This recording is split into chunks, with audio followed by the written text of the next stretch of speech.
Continuação da leitura do livro O Terceiro Excluído, de Fernando Haddad. Nesse movimento de mediação com a sociobiologia, os autores afastam-se da concepção de Dawkins, de que os memes têm a faculdade de se rebelar contra os genes, e adotam a abordagem de que as desadaptações não só são coerentes com a teoria da evolução de Darwin, como são explicáveis a partir de um processo competitivo coevolucionário, no qual a lenta evolução genética não pode vencer a rápida evolução cultural.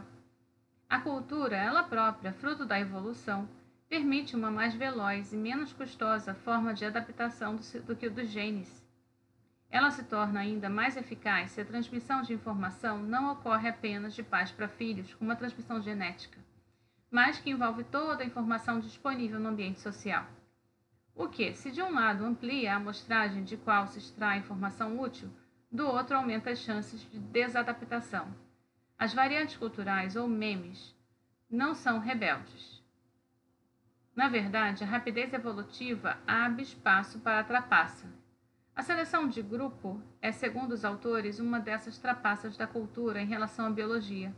A cultura humana permite rápidas e complexas adaptações a ambientes variáveis. Isso faz crescer a variação cultural herdável entre grupos humanos e a persistência da diferença entre eles, favorecida pelo conformismo cultural dentro de cada grupo. A evolução cultural, por seu turno, favorece a psicologia inata adequada a cada ambiente, o que também reforça a distinção entre os grupos humanos, a ponto de que certas etnias se valerem do mesmo tipo de taxonomia para classificar outros grupos étnicos e animais e plantas, como se outros grupos étnicos fossem de outra espécie. Como resultado, além da seleção de parentesco geneticamente determinada, surgem como decorrência da coevolução gene-cultura instintos tribais, que nos impelem a cooperar com um grupo muito maior de pessoas culturalmente distinguíveis, mas não geneticamente aparentadas. E quanto maior for o benefício da cooperação, mais o laço simbólico será reforçado por outros expedientes, como a moral punitivista e as instituições coercitivas, na direção de agregados ainda maiores e mais complexos que pelos feitos sociais que acarretam hierarquia e desigualdade. Exigem fontes sofisticadas de legitimação. O processo termina por favorecer a psicologia inata de que tem a expectativa de que, de um lado, a vida social seja estruturada por normas e que, de outro, o mundo social esteja dividido em grupos culturalmente diferentes. Em consequência, as inovações morais e institucionais que viabilizam sociedades de larga escala, mas que mantêm a gramática social de uma comunidade tribal, tendem a se espalhar. Note-se que, embora os resultados dessa abordagem se aproximem daqueles da sociobiologia, a seleção de grupo, neste caso, é uma desadaptação que se justifica do ponto de vista evolutivo pela maior velocidade de respostas a ambientes cambiantes. As variantes culturais egoístas, análogas pobres dos genes, tendem a se espalhar como replicadoras, mesmo à custa da aptidão genética.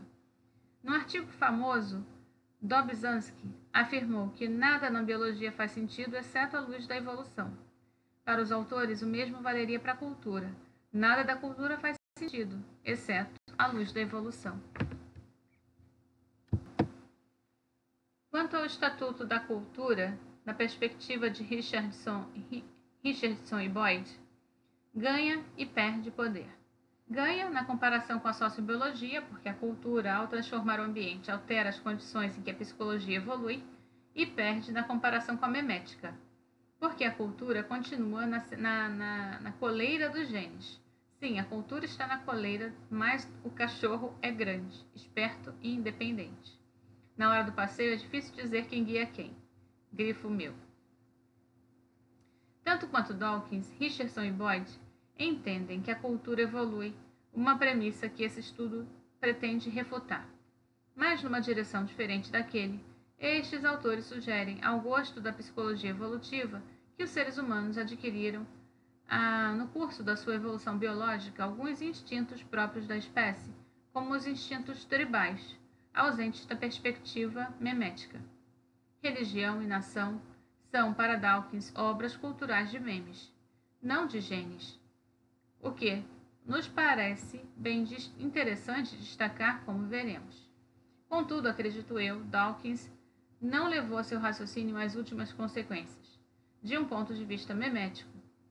Se um grupo adota as mesmas variantes culturais, os seus membros poderiam ser vistos como parentes culturais, cujos cérebros funcionam como veículos de cultura por meio dos quais as variantes culturais ou os memes se replicam.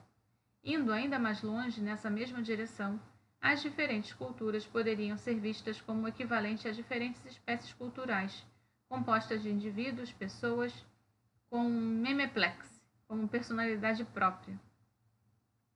Essa linha de raciocínio poderia servir de inspiração para recuperar algumas analogias com vertentes do pensamento antropológico e sociobiológico. Entretanto, se Dawkins seguisse essa linha de raciocínio, perceberia que seu modelo replicador, o veículo, dificilmente se aplicaria ao caso dos memes. Os genes de um mesmo organismo cooperam entre si porque partilham da mesma via de saída para o futuro, o gameta. Não há equivalente ao gameta em relação ao cérebro. O cérebro, além disso, não nasce como um memeplex, complexo de memes de um mesmo indivíduo. Pronto! O processo de seleção das variantes culturais que compõem a personalidade de um indivíduo ocorre ao longo da vida, e um processo de socialização e individualização sobre o qual o darwinismo tem pouco a dizer. Vale mencionar de passagem uma teoria que pretende complementar a abordagem coevolucionária a partir da ideia da construção de nicho e seu impacto sobre a evolução biológica e mudança cultural. Essa perspectiva é tributária do já negociado conceito do fenótipo estendido a de Dawkins, que para ele, como vimos, os genes podem expressar-se fenotipicamente fora do veículo que o transporta. Isso é, podem se estender para o mundo. Lalande et al. Pegam a carona nessa ideia e a alargam. Construção de nicho refere-se às atividades, escolhas e processos metabólicos pelos quais os organismos definem, escolhem, modificam e, em parte, criam seus próprios nichos. Se um organismo altera o seu meio ambiente continuamente na mesma direção, e essa mudança é reforçada pelas gerações seguintes, isso pode dar lugar a uma nova fonte de seleção, de modo que novas gerações herdam não apenas os genes dos seus antepassados, como também um legado ecológico e um processo de retroalimentação, no qual a adaptação não é mera resposta a problemas ambientalmente impostos, mas uma via de mão dupla.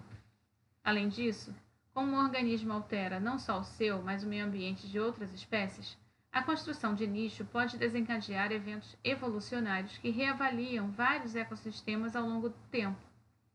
A visão coevolucionária genicultura, segundo os autores, é insuficiente justamente por não perceber que o modelo só fica completo se em situações mais complexas agregar a construção de nicho. O altruísmo recíproco, desse ponto de vista, poderia inclusive ter um alcance mais amplo, entre espécies e intergeneracional, ganhando uma dimensão ecológica. É interessante notar que, adotando uma perspectiva ecológica, o bidômio egoísmo-altruísmo, na prática, simplesmente se dissolve e perde todo o referencial empírico, como, aliás, eu já havia sugerido. Para essa escola de pensamento, ainda há os humanos não sejam os únicos seres vivos capazes de transformar o ambiente à sua volta, com impacto sobre a evolução. Eles o fazem preferencialmente pela via da cultura. A cultura agora se torna apenas a forma mais prevalente pela qual nós, humanos, fazemos as mesmas coisas que a maioria das outras espécies fazem. Em Evolution in Four Dimensions, Eva Jablonka e Marison J. Lamb defendem que essa abordagem é particularmente relevante para animais que herdam dos antepassados um nicho da forma de artefatos e traços culturais, como seres humanos. Se nesse contexto ocorrer, por exemplo, uma mudança cultural que seja persistente e estável, ela pode retroalimentar o processo evolutivo com alterações genéticas consistentes. Caso contrário, se a mudança cultural for descontínua e instável, não há, evidentemente, como a evolução genética acompanhá-la. As autoras reconhecem que não há muitos exemplos de coevolução. O trabalho do antropólogo William Durham segue sendo o mais citado, mas entendem que isso deve ser ao fato de que poucos pesquisadores se dedicam a esse tipo de estudo. argumento pouco convincente para justificar a completa falta de evidências robustas. A vantagem da teoria da construção de nicho, segundo Jablonka e Lamb, é oferecer conceitos de meio-mensagem, meio-ambiente e de variação muito mais ricos do que aqueles usados na teoria darwinista. O ambiente tem um papel na geração e no desenvolvimento de traços e entidades culturais, bem como da sua seleção, e as novas variantes culturais são, em geral, tanto construídas quanto direcionadas. A variação nem sempre é randômica na sua origem e funcionalmente cega, mas pode surgir como uma resposta da feição lamarckiana às condições da vida. O darwinismo cultural, na visão dessas autoras, não incorpora o fato de sua criação, preservação, transformação e supressão de variantes culturais. Estão todas conectadas à rede de interações que constitui o sistema cultural mais amplo. Entretanto, como assinala Steven Pinker, são questionáveis tanto a tese de que os humanos estejam evoluindo biologicamente, quanto a tese de que a cultura evolua nos moldes da biologia. Os cérebros, segundo ele, evoluíram, segundo as leis da seleção natural e da genética, mas interagem uns com os outros segundo as leis da psicologia cognitiva e social e da ecologia humana. A dinâmica cultural, portanto, respeita outra lógica, nem darwinista nem lamarckiana.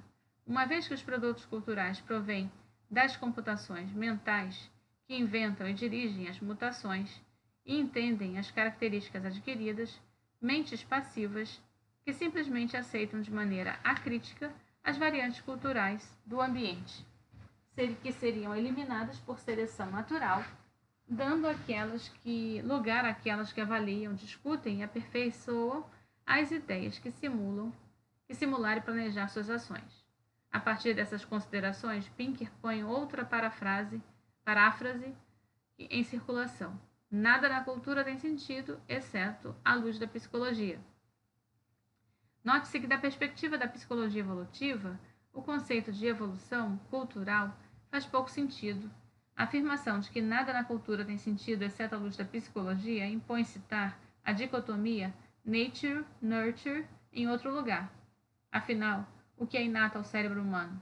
A psicologia evolutiva tenta responder essa pergunta, abordando somente seus pressupostos, a partir de hipóteses sobre a evolução do cérebro humano até a sua conformação atual, atingida ainda durante o Pleistoceno, mas sem enfrentar a questão sobre a dinâmica cultural posterior, sobre a qual ela tem pouco a dizer, como enfatizam John Tooby e Leda Cosmides. O rastreamento adaptativo, com certeza, deve ter caracterizado os mecanismos psicológicos que governaram a cultura durante o Pleistoceno. De outro modo, tais mecanismos jamais teriam se desenvolvido. Contudo, uma vez que as culturas humanas foram impelidas para além das condições do Pleistoceno, às quais estavam suficientemente adaptadas, a conexão anteriormente necessária entre rastreamento adaptativo e dinâmica cultural se perdeu. A genética somente estabeleceu os parâmetros que delimitam a cultura, e a teoria darwinista de seleção natural só pode iluminar a compreensão sobre a dinâmica da cultura humana, caso se contente em promover o entendimento sobre esses pontos de apoio, sem pretender explicar o seu desenvolvimento.